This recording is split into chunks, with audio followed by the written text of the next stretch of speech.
I can recall not too long ago, in fact, very frequently, the felon often said things like, "This war never would have started if I was in office.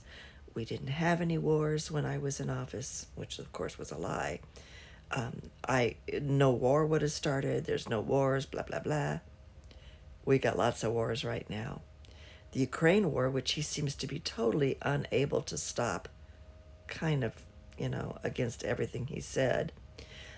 I guess Putin doesn't really follow what the felon says. We have the war in Gaza, which has escalated to the point where Israel says it's going to take over the whole strip. Can you say genocide? What the fuck? They don't give a shit anymore. And then India just started a war with Pakistan. That's at least 3 wars that I know of that are going on right now. Oh, plus the Houthis, you got that going on too. It's like, what the fuck? Everything he says is such a bunch of bullshit. I watched the part of the stuff that he was saying with the Prime Minister from Canada. Poor Mr. Carney. You could tell he wanted to go and say something. But being a polite Canadian, unlike the fucking moron that he was sitting next to, he never got much of a word in edgewise, but we knew what he meant. And his facial expressions were great. They were great. I mean, the felon just says outright lies about everything. Everything's a lie. You can't say anything that he says is true. You just can't. And now he doesn't want people talking to him about when we're going to have a trade deal. Quit asking me that. We don't need to sign any trade deals. That's not what you said.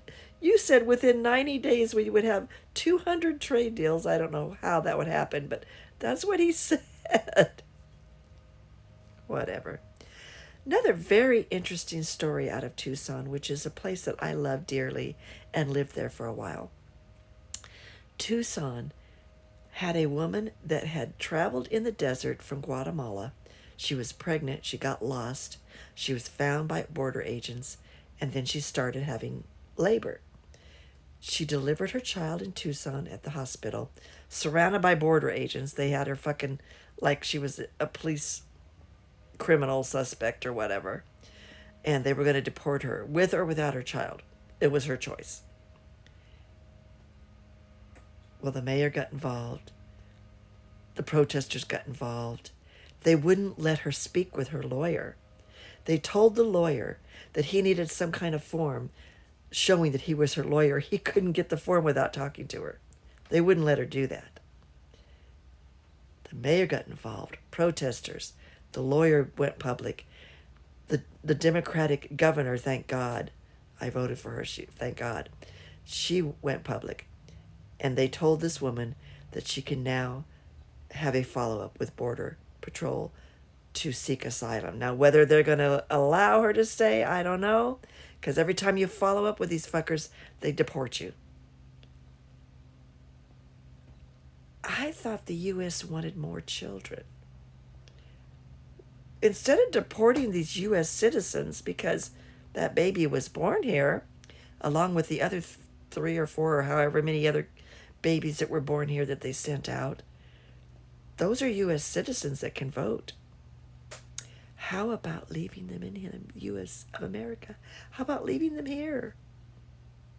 I thought you wanted more kids. Oh, not those kids. I get it. Resist, folks. Resist.